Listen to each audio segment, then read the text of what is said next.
maleficio de Nueva Inglaterra, el eco de los huesos. Rafael Fernández de Lara Mateos.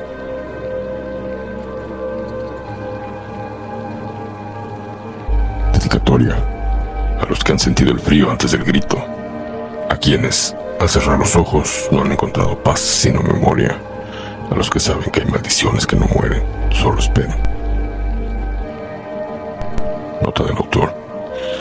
El maleficio de Nueva Inglaterra no nació de un sueño, sino de una presencia, de esas que uno siente en la nuca cuando ya apagó la lámpara, cuando el silencio se vuelve demasiado perfecto y la noche demasiado antigua.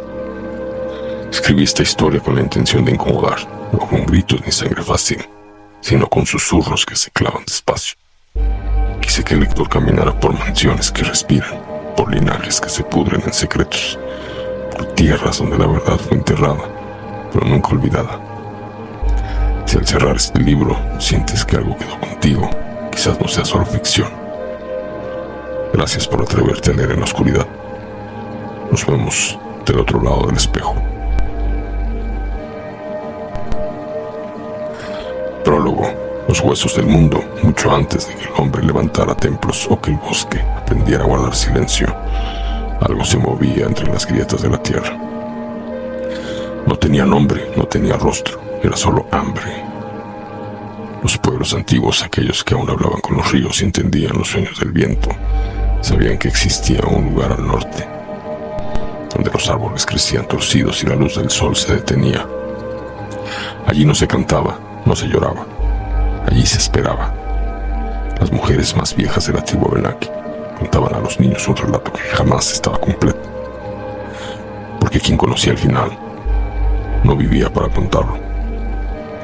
Decían que una vez una mujer de sangre impura parió una criatura bajo una luna sin luz, que esa criatura no lloró, sino que rió, que su piel era tibia, pero su aliento helaba, que sus ojos no eran de este mundo, que su sombra caminaba sola, y que antes de desaparecer, esa criatura dejó atrás una maldición. No una enfermedad, no una amenaza, una posibilidad, una grieta. Y siglos después, cuando los invasores cruzaron el mar, trayendo su cruz y su pólvora, cuando los antiguos templos fueron quemados y las lenguas silenciadas, la grieta se abrió y algo volvió a respirar. Porque el mundo, por muy civilizado que pretenda ser, sigue teniendo huesos antiguos, y los huesos recuerdan. Capítulo 1. El nuevo mundo y los bramidos del bosque. Era el año de 1634. Nueva Inglaterra apenas comenzaba a tomar forma con los colonos puritanos que, tras cruzar el océano en el buque Mayflower, buscaban edificar una nueva Jerusalén en tierras que consideraban vírgenes.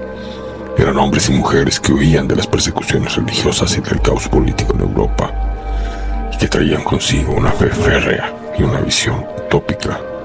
Deseaban fundar una sociedad distinta, donde la palabra divina rigiera la vida civil. Lo que ignoraban era que esa nueva tierra, antaño habitada por el espíritu de los ancestros indígenas, también guardaba algo más antiguo y siniestro. Los Wampanoag, habitantes ancestrales de la región, habían sentido como el equilibrio natural comenzaba a romperse. Desde hacía 3 meses, en plena temporada otoñal, bramidos extraños retumbaban en los cielos nocturnos. No eran sonidos de animales conocidos, sino alaridos que erizaban la piel, cargados de una maldad inexplicable. Varios grupos de cazadores se adentraron en la espesura siguiendo el eco de aquellas voces horrendas, pero el fenómeno resultaba imposible de rastrear.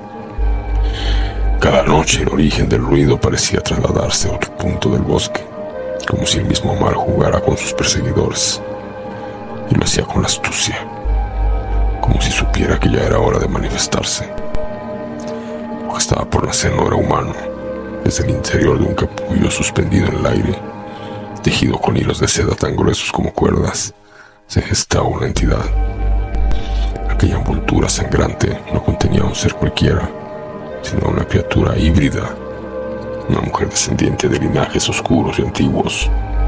Su nombre, Carmelia, heredado de una antepasada nacida en Gales 3 siglos antes bajo circunstancias similares. Carmelia no era fruto de una unión natural. Se creía que provenía de una línea maldita, nacida de la sangre de un vampiro descendiente de Drácula. Una mancha de sangre seca, aún visible en una costa de Irlanda, testificaba su existencia. Una herida en la tierra donde jamás volvió a crecer la hierba. Y mientras ese horror se despertaba en Europa, en Nueva Inglaterra, los peregrinos vivían en aparente paz. La convivencia con los Bambona era respetuosa, incluso compartían celebraciones y rituales. Pero esa noche del 25 de noviembre, fría, estrellada, bajo una luna inmensa y cercana, la tierra fue testigo de un presagio ominoso. Durante una ceremonia para festejar el nacimiento de un nuevo miembro de la tribu, el cielo se tiñó de escarlata. La luna, otrora símbolo de guía, cambió de color repentinamente. El desconcierto reinó entre todos los presentes, tanto nativos como colonos. Desde una colina cercana, una explosión luminosa estremeció la noche.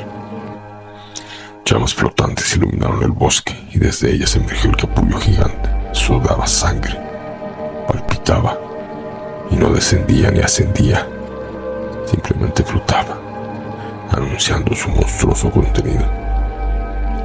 Los gritos y susurros se apagaron, el horror paralizó a todos. El capullo comenzó a quebrarse, emitiendo crujidos antinaturales, como huesos siendo quebrados desde dentro. La grieta fue creciendo y alguien comenzó a emerger. Una criatura alada, enorme, descendió del capullo. La figura femenina se abría paso con alas de dragón. Piel cenicienta, melena escarlata, ojos amarillos, patas escamosas y garras largas como cuchillas. Carmelia había nacido como adulta. Otro detalle a destacar y contrario a la gestación natural. Su llegada trajo con ella una maldición. Una ola invisible que dejó inmóviles a todos los presentes. Hombres, mujeres, ancianos, todos quedaron atrapados en sus cuerpos, incapaces de moverse o siquiera gritar. Solo los niños quedaron libres, pero pronto fueron separados brutalmente de sus padres. El llanto desesperado fue inútil. Carmelia exhaló fuego y formó un anillo llameante que los encerró. Luego, uno por uno, devoró a 6 pequeños. 3 niños y 3 niñas succionó su sangre hasta vaciar sus cuerpos, partiendo sus nucas con los colmillos y dejando los restos carbonizados al amanecer. Los gritos de los padres rompieron el hechizo. La aldea se llenó de alaridos de furia intensa y desesperación. Algunos clamarían justicia, otros, rodillas, se atreverían a cuestionar a Dios. Y en ese momento comprendieron todos, colonizadores e indígenas por igual, que el mal había llegado a su tierra, no para ser comprendido, sino para devorarlos desde dentro. El maleficio de Nueva Inglaterra había comenzado. Música descargada desde Pixabay.